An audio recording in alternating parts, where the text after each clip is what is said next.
Now it's time for the confrontation, and it's here. We're engaged in an economic war on the most evil power that's ever walked the earth, the Chinese Communist Party. If we don't stop them now, all of that's going to happen. You're going to have a replay, and here's why. This is the unfinished work of the 20th century. War Room, Pandemic. Here's your host, Stephen K. This is the last group of big gangsters, okay? Just like Mussolini, just like Hitler, right? Just like the Soviets. This is the last group.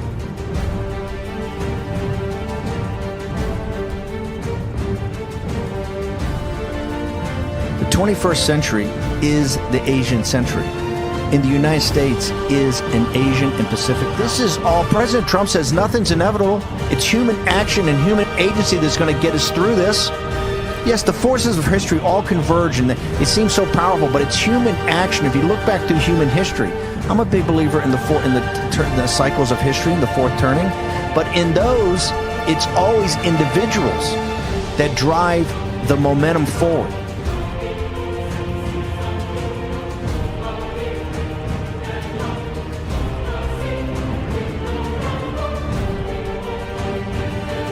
If Dr. Tedros and the running dogs in the World Health Organization in Geneva had acted upon that, there wouldn't be 100,000 Americans dead today.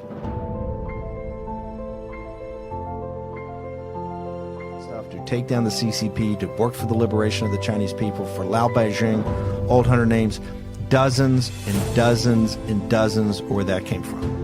We have to have the stomach for this fight, and I think we do, Jesse. I think it's very clear. This is a fight for freedom. Remember, this is the Chinese people are the innocent victims. This is about a totalitarian regime, every bit as brutal, every bit as cold-blooded, every bit as tough as the Nazis in the 90s. The example of Chinese people who are free is something that they can't afford to have exist. The Chinese Communist Party has them under. Remember, there's only 90 million communist members of the Chinese Communist Party in a nation of 1.4 billion people, okay? And of those 90 million, only a couple thousand matter, and there's really run by 8 families. The same families on the Long March, and they're wealthier.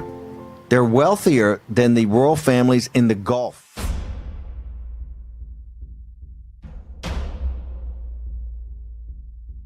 How many other kids would take to the streets to actually fight for freedom? This is what this guy did against the totalitarian dictatorship of the Chinese Communist Party. I say these guys to the patriots like 1775.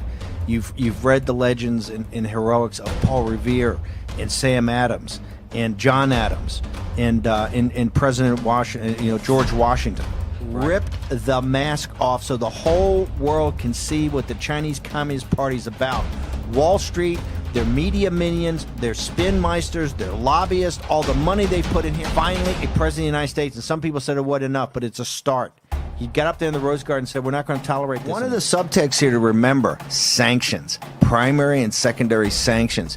These sanctions have some teeth in it, and they allow you to do a lot of things to hold the bad guys accountable, and so to make sure they can't use American technology, access to American markets, access to American capital. We're going to take down the firewall, free the Chinese people, bring prosperity back to the world.